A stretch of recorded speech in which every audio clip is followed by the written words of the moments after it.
Hey guys, welcome to the Field of 68 YouTube channel. If you like what you see here, hit that subscribe button and you'll get more college basketball content just like this. Pat Kelsey leaving Charleston, College of Charleston, after two straight NCAA tournament appearances. He's headed to Louisville. RC, this is your league, my friend. This is the Atlantic Coast Conference. Jeff Goodman gets the story in the news there that Pat Kelsey is going to be the next coach. What do you make of the hire for Louisville? First, I like Pat. I know Pat. I think Pat will do a really good job. I'm cheering for him. I mean, he's been a high major coach for quite some time, so he's turned down opportunities to go other places. I would be interested to hear what he says of why he chose to take Louisville. He's had a couple. He's been in the mix for a bunch of other jobs.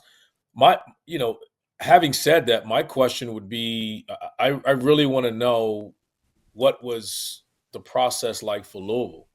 You had so many names out associated with that, and Pat wasn't one of them. And sometimes that's just what it takes. Sometimes these things are just dumb luck. Whether that person is second, third, fourth, fifth on your list, whatever they are.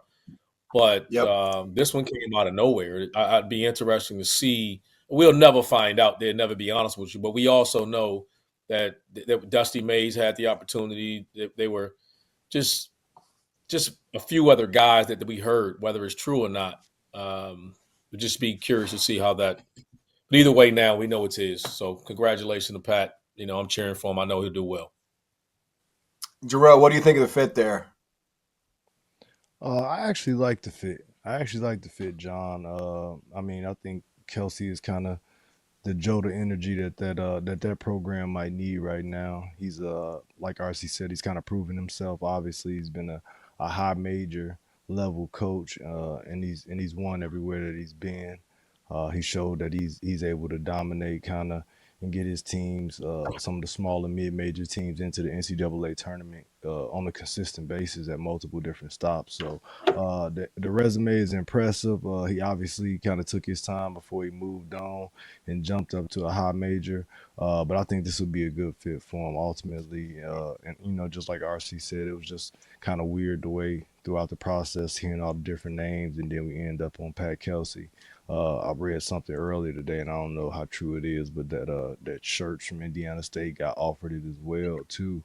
So like he said, just funny the way things kind of work out. But ultimately, I think it'll be a good fit, and I think he'll actually have a shot to do well there and try to turn the program around and get him going in the right direction.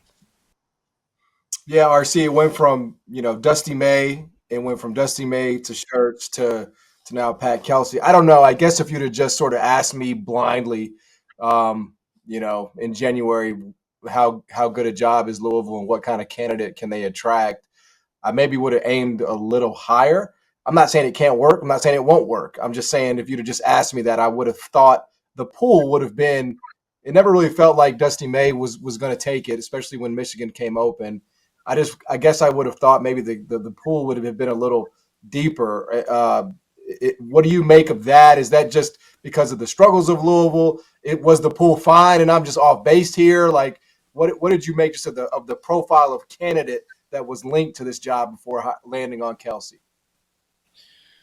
Again, I'll say this about Pat. I think it's a good choice with Pat. I really like Pat. I think he's a really good coach. I think he's adjusted and been around. I've been around him, and we obviously know similar people. He was at Wake Forest for a while, and before he went off and became a head coach, and he's done a hell of a job, man. I mean, he's had guys like Justin Gray, who's at Coastal Carolina. He brought him along. He's also been there with Chris Mack. He's going to know the inside secrets and traits of everything with Louisville because Chris Mack was there, so he can find out what he should do, what he shouldn't do. He'll learn a lot of things from his relationship with Mack for the job. Let me say this with this job. I think I wondered if this situation has something to do with the Kentucky situation. And what I mean is, a lot of times, a lot of people you always associate this job and say it's so great, and it is a great job. But there's a lot that comes with that. And when Louisville, over the last 2 years, finds themselves in situations like they did, some coaches don't want to deal with that. Mm-hmm. They don't. And I think that sometimes you see, they obviously, I think it's fair to say it. I've been on record of how I feel about Pat. It's fair to say that he wasn't the top person on their list.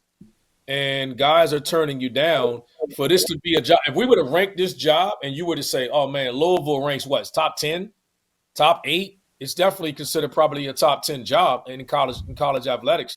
You would have no one would ever say Michigan's a better basketball job than Louisville. Right? I don't think anybody, if you rank that outside, I know Big Ten people, obviously Michigan feels that way. Besides all that. But no, I mean, you're right. I mean, the history, pretty steady, but you see coaches turning the job down. That just tells you right now that some guys are just like, man, I don't want to deal with that. Like, I don't want to deal with the scrutiny and everything that comes with that job. And I think that has, even with Kentucky, like how many guys, if Kentucky had moved on from Cal, how many people, because these jobs don't want the mid-major guy. They feel like, man, outside of these other blue bloods, this is the job you want. You're going to want to come here and take this job. And coaches now are like, man, I don't want to deal with that. I don't want to sit there and deal with those expectations, where the funny thing about it is now is so much of the blue bloods and the tradition. A lot of these schools are holding on to tradition, and they haven't even adapted to the times today. They still catching up on NIL and doing all the other stuff, but you're hanging on to your tradition about what you are, and the game has changed so much now. And I think that's one of the reasons why some of our blue bloods have struggled, in recent times than people think, because of that. So, man, I'll let you guys go, because I've been kind of going on that a little bit, but that's just how I feel about it. I think sometimes you hold on to these jobs, you think that you're greater than what people on the outside think you are. And when you go to say, hey, we're Louisville, we can go get this guy, and guys are like, nah.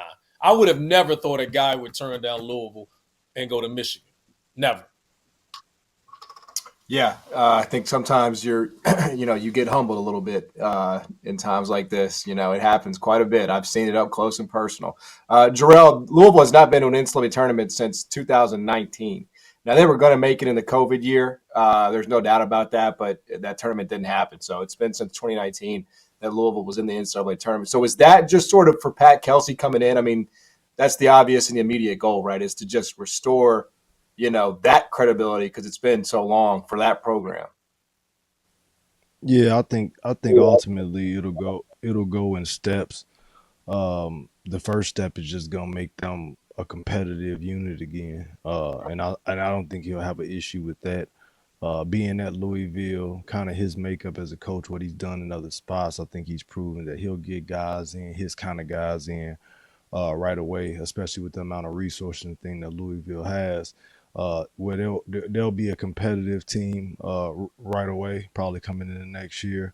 I'm not 100% if that'll turn right into an NCAA tournament berth right away, but I think that's clearly the second step of it, is getting back to the dance, to a point where they're actually in the dance and in the field at the end of the year, and they're playing meaningful basketball around this time of the year in March. So I think he'll crush it, John. I really do. I think he's if you know Pat, energetic guy. He knows one screen stuff, this, Trevor. One screen. Here we go. One screen for RC. Put it down. Put it on tape.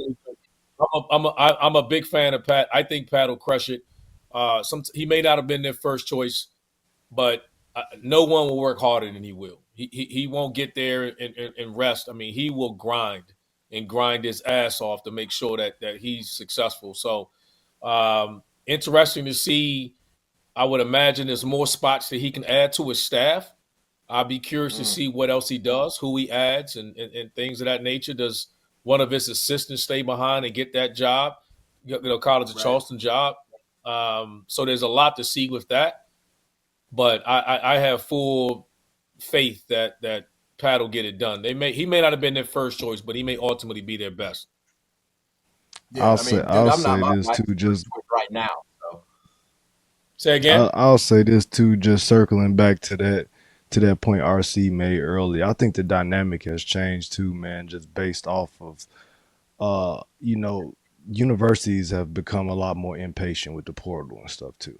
Like, you know what I mean? Like, if you get a job like Louisville, with the resources that they have, with the fit it is for him, you just don't have as much time. So I think that might be some of the, kind of the way that that's scaring some of these other top coaches off a little bit too, is that if they don't have a short-sighted vision of how they can make it work right away within the first 2 to 3 years, then I think that's, it's kind of scaring them away. It's like, well, this is a full-on rebuild. I got to build it up. It's going to turn over right away. I got to fix that type of stuff. Like if they don't have a clear shot or a clear window where they're like, I can win here and get into the NCAA tournament and buy myself some more time, at least with the fan base. Because like you said, man, just the expectations for some of these so-called blue blood programs and things like that, it's off the charts. And now in a place like Louisville, there are no excuses. I mean, what was it, 2 years of KP on the job, and and it ended in an all out, almost a coup. You know what I'm saying? They almost ran them out of town down there. So it's like, man, you don't got a lot of time, man. There are no excuses when you at some of these jobs. So you got to put up or shut up right away. So you better have a vision and a plan in mind to make it work quickly. The best month of the year is here, which is why you need to know that we are partnered with BetMGM. We'll be using BetMGM lines for making all of our picks and predictions, and we'll have special offers for the listeners and the viewers of the Field of 68. If you haven't signed up for BetMGM yet, you can use bonus code FIELD, and you will get up to a $1,500 first bet offer on your first wager with BetMGM. Here's the best part. All you need to do is deposit and bet $10 of your hard-earned money to get it. This is what you have to do to make it work. Download the BetMGM app and sign up using that bonus code FIELD. Deposit at least $10 and place your first wager on any game. You'll get up to $1,500 in bonus bets if your bet loses. Just make sure you use that bonus code FIELD when you sign up. Most importantly, we have some fun stuff coming up for the rest of the NCAA tournament. Bet insurance tokens, college hoops odds boost, and the thing that I love the most, a nice little parlay boost, as well as a ridiculous array of prop bets for anything that you could possibly imagine betting on. From odds on getting to the Final Four to national championship futures, I'm calling it right now. BetMGM is the king of the prop bet. So go download the BetMGM app. Use that code FIELD and sign up today. And while I've got you, a quick request. The best way to support the Field of 68 content you get for free is to engage with us. Rate and review the pod in any podcast app. Like and share the YouTube videos that you enjoy. Tell your friends about us. It all helps in a world where the algorithm is king. And now, back to the show.